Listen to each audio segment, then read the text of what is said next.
इन 3 उपाय से पा जाओगे आप महात्मा को। किसको पा जाओगे? 3 उपाय से महात्मा को पा जाओगे और 3 उपाय से परमात्मा को भी पा जाओगे। वो 3 उपाय कौन है? ज्ञान, भक्ति और वैराग्य। ये 3 उपाय से परमात्मा को भी पा जाओगे। तो ज्ञान कैसा हो? संसारिक पीएचडी डीएड बीएड करने वाला ज्ञानी नहीं है। ज्ञानी वो है जिसे ये ज्ञान हो गया भगवान है, भगवान थे और भगवान की सत्ता ही रहेगी, उसको श्रेष्ठ ज्ञानी कहते हैं। तो ज्ञान, भक्ति, भक्ति कैसी हो? एक संत कहते थे, सतम विहाय भोक्तव्यम सहस्त्रम स्नानमाचरे लक्षम विहाय दातव्यम कोटित कृत्वा हरि भजे। इसका अर्थ 100 काम छोड़ करके भोजन करना चाहिए। कितने काम छोड़कर? बोलो बोलो। 100 काम छोड़कर भोजन करना चाहिए। 1000 काम छोड़कर स्नान करना चाहिए। कई लोग तो पूरी ठंडियों में ही नहीं नहाते, 4 महीने निकल जाते नहाते ही नहीं। और हमारे क्षेत्र में भी ठंडी ज्यादा होती है। हम नेपाल में होती या नहीं होती ये तो पता नहीं, यहाँ गर्मी ज्यादा होती है, हमने देख ली। तो हमारे क्षेत्र में ठंडी बहुत भयंकर होती है। और हम जहाँ रहते हैं बुंदेलखंड का क्षेत्र है, वहाँ खूब ठंडी होती है। जब खूब ठंडी होती है तो वहाँ के लोग भी बड़े विचित्र। जब लोग विचित्र तो फिर लोगों का क्या। लेकिन सतम विहाय भोक्तव्यम, 100 काम छोड़कर भोजन करना चाहिए। 1000 काम छोड़कर स्नान करना चाहिए। भैया 1,00,000 काम छोड़कर दान करना चाहिए, पर करोड़ों काम छोड़कर भगवान का भजन करना चाहिए। यह भगवान की भक्ति है। और कुछ लोगों की भक्ति तो मौसम की तरह होती है। नवरात्रि आएंगी, ओम जय अम्बे गौरी मैया जय श्यामा गौरी। और नवरात्रि पूरी हो गई, सोई बदल गए 10वें दिन से जय बजरंग बली। कई लोग ऐसी भक्ति भी करते हैं, 9 दिन कुछ नहीं खाएंगे पिएंगे, 10वें दिन 1 साल का खा जाएंगे पी जाएंगे। हमने एक बात बोली थी तो कई लोगों को बुरा लग गई थी। अब लग गई है तो पेट की गोली खा लें। देखो हम बोलने से नहीं चूकेंगे, जो बात सत्य है वो बोलेंगे, क्योंकि अगर व्यास पीठ ही सत्य नहीं बोलेगी तो जिम्मेवारी किसकी है फिर? अब गर्मी आ गई, गर्मियों में बड़े बड़े हजारों मुर्गा खाने वाले भी पंछियों को पानी पिलाने का ज्ञान देते हैं कि चिड़ियों को पानी पिलाना चाहिए।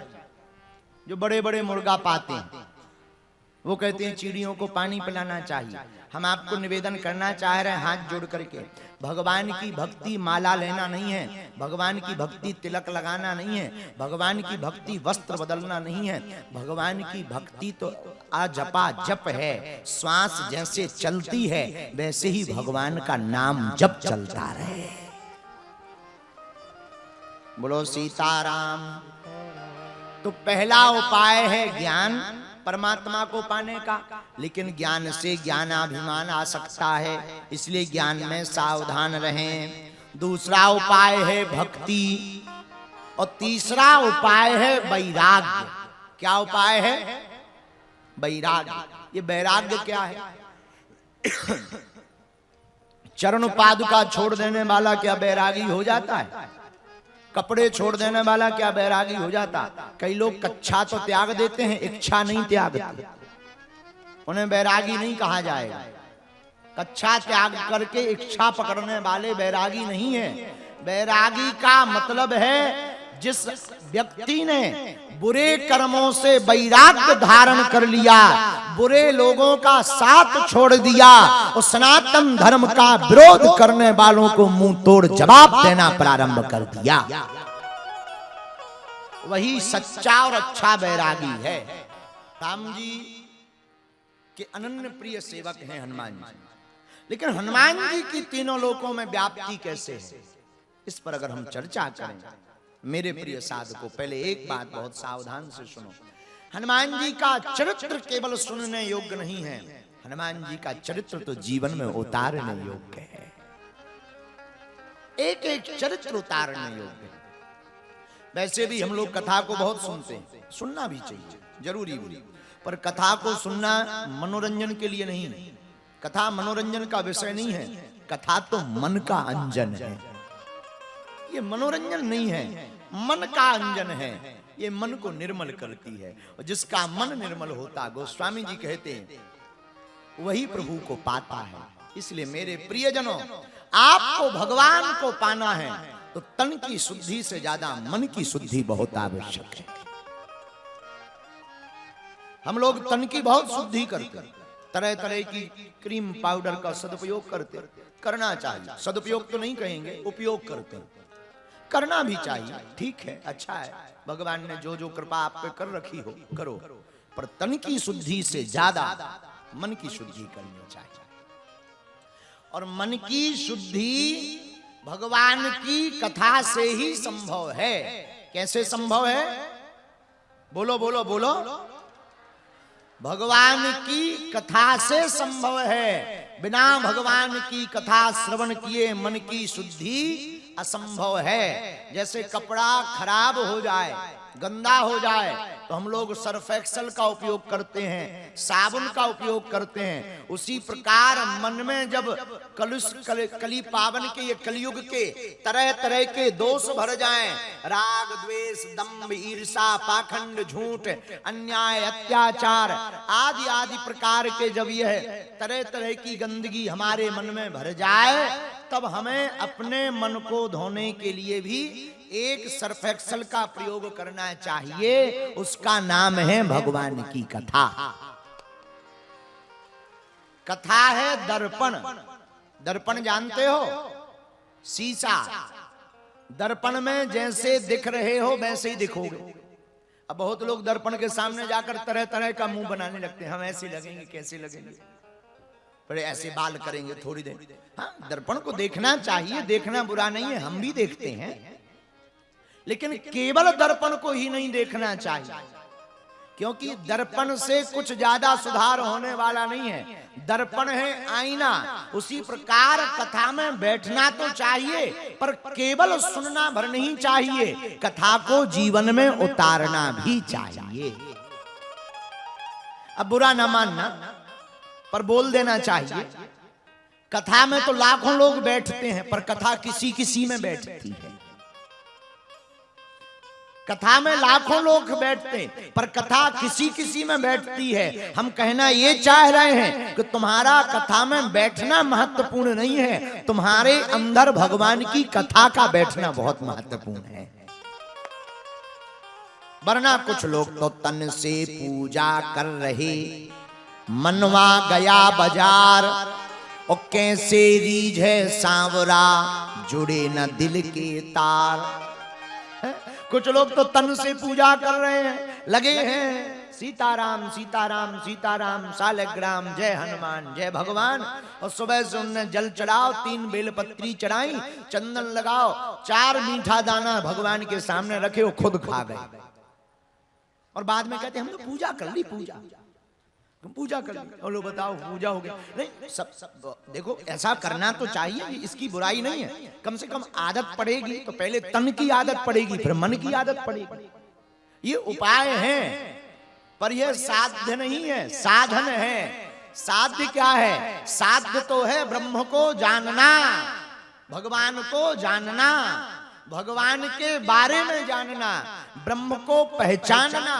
पर भैया ये भगवान, ये परमात्मा समझ में ही नहीं आते हैं, बड़ा क्लिष्ट विषय है। नहीं नहीं, बहुत सरल विषय है। कैसे? भगवान को जानना हो, परमात्मा को जानना हो, तो महात्माओं के चरण पकड़ लो। परमात्मा को जानना सरल है, इतना सरल है जितना बस झट से गिर जाना सरल है। महात्माओं के चरण पकड़ लोगे, परमात्मा को पा जाओगे। अच्छा, भगवान को जान कौन सकता? तो रामायण में गोस्वामी जी ने उत्तर लिखा, वही जाना ही जी है देह जना, वही जाना ही है देह जना, जानत तुम ही होई जाई, जानत तुम ही होई जाई, वही जान देह जना, वही जाना ही है देह जना। तो परमात्मा को कौन जान सकता? बोले जिसे भगवान जना दे वही जान सकता, सबकी बस की बात नहीं है। तो भगवान जनाएंगे किसको? बोले भैया जिन पर महात्माओं की कृपा होगी उसी पर तो परमात्मा की कृपा होगी। अब महात्मा की कृपा नहीं होगी तो परमात्मा की क्या खाक होगी। जैसे यहाँ के डीएम साहब बैठे सामने, यहाँ तो कुछ और नाम से सीडीओ कहते हैं, यहाँ नेपाल में, हमारे भारत में डिस्ट्रिक्ट मजिस्ट्रेट कलेक्टर कहते हैं, पर नेपाल में सीडीओ साहब कहते हैं। अच्छा अब इनसे मिलना है तो क्या उपाय है? इनके चपरासी से सेटिंग करो। इनसे मिलना है तो जो इनके द्वार पर द्वारपाल लगे रहते हैं कट्टा बंदूक लिए हुए मूंछों वाले, उनसे सेटिंग करो भैया, एक थोड़ा सा कुछ काम है, जाना है अंदर। नहीं अभी नहीं, बिजी है साहब, अभी नहीं, बाहर जा।